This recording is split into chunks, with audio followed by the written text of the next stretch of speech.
Samsung গ্যালাক্সির দামি স্মার্টফোনগুলো কিভাবে তৈরি করা হয় তা কি জানেন? স্যামসাং কোম্পানি তাদের স্মার্টফোন তৈরি করে দক্ষিণ কোরিয়ার হেডকোয়ার্টারে। এছাড়া ভারত, ভিয়েতনাম, ইন্দোনেশিয়া ও ব্রাজিলেও তাদের কারখানা রয়েছে। স্যামসাং সবসময় পুরনো অ্যালুমিনিয়াম রিসাইকেল করে তাদের ফোনগুলোতে ব্যবহার করে, সেগুলো পরিষ্কার করে উচ্চ তাপে গলিয়ে তারপর কাজে লাগানো হয়। যেমন স্যামসাং ফোনের ভলিউম বাটন ও সিম ট্রেতে ব্যবহার করা অ্যালুমিনিয়ামের অন্তত 28 ভাগ পুরনো অ্যালুমিনিয়াম রিসাইকেল করে বানানো। এছাড়া ফোনে ব্যবহার করা প্লাস্টিক ও কাঁচ সবই রিসাইকেল করে বানানো হয়। প্রথমে অ্যালুমিনিয়াম গলিয়ে মোল্ডে ঢেলে লম্বা পিলারের মতো বানানো হয়। এরপর ফোনের যখন যে কাজে লাগবে সে অনুযায়ী এই অ্যালুমিনিয়াম পিলার থেকে কেটে শীট বানিয়ে তা ব্যবহার করা হয়। যেমন সিম ট্রে, ভলিউম বাটন, মাদারবোর্ডের অন্যান্য পার্টস এসব তৈরি করার জন্য অ্যালুমিনিয়াম শীটগুলোর উপর স্ট্যাম্প সিস্টেম কাজে লাগানো হয়। এর মাধ্যমে সব পার্টসের নির্দিষ্ট আকার আকৃতি দেওয়া যায়। অন্যদিকে প্লাস্টিকের পার্টস যেমন স্পিকার, ভাইব্রেটর ইত্যাদি এসবের জন্য প্লাস্টিকের কাঠামোগুলোকে মোল্ডে ফেলে বানানো হয়। রিসাইকেল করা কাঁচ দিয়ে ডিসপ্লে বানানোর পর সবকিছু অ্যাসেম্বল করা হয়।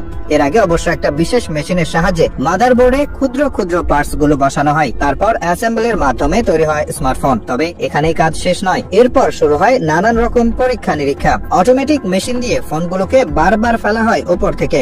এভাবে ড্রপ টেস্ট করে দেখা হয়। এছাড়া ফোন নিচে রেখে উপর থেকে এর উপর ফেলা হয় মার্বেলের মতো বস্তু। এর মাধ্যমে দেখা হয় ফোনগুলোর উপর কিছু পড়লে সমস্যা হয় কিনা। মেশিন দিয়ে স্মার্টফোনগুলোর ক্যামেরা অন করে নানা অ্যাঙ্গেল থেকে টেস্ট করে দেখা হয় ক্যামেরা ঠিকমতো কাজ করছে কিনা। যেমন auto focus, manual focus, white balance, exposure সহ অন্যান্য ফিচার গুলো যাচাই করা হয়। বারবার দ্রুত ছবি তুলে দেখা হয় শাটার স্পিড ঠিক আছে কিনা। ভিডিও রেকর্ড করে দেখা হয়। সাউন্ড টেস্ট এমন ভাবে করা হয় যেন কানে ফোন ধরলে কথা বলতে বা শুনতে অসুবিধা হয় কিনা তা সহজে বোঝা যায়। এছাড়া ফোনের টাচ রেসপন্স ঠিক আছে কিনা তা টেস্ট করার জন্য অটোমেটিক মেশিন দিয়েই টাইপ করে দেখা হয়।